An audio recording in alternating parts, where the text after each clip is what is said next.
Ancora i nostri inviati, cominciamo da Napoli dove la ripartenza è a metà, in diretta c'è Giulia Serenelli.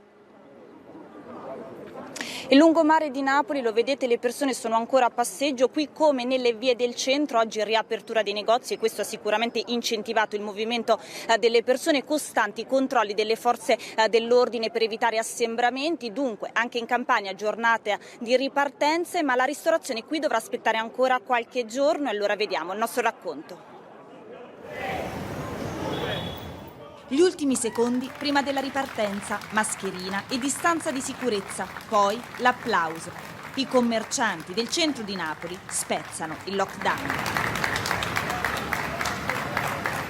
Rosario si riguarda in un video, questa mattina ha riaperto il suo negozio di giocattoli. È stata proprio l'esplosione di una cosa che ci ha represso per questi 70 giorni, quindi abbiamo voluto esprimerla in questo modo particolare, con questo applauso liberatorio. Le vetrine che si illuminano, i primi clienti, gli spazi che tornano a riempirsi di rumori e di suoni.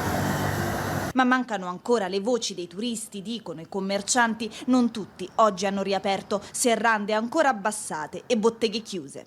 Via San Gregorio Armeno, una delle vie forse più affollate e frequentate di Napoli, oggi è così, praticamente vuota e con le saracinesche tutte abbassate. Sono vuoti anche i tavoli dei locali. In Campania ci si tornerà a sedere al bar e al ristorante solo da giovedì.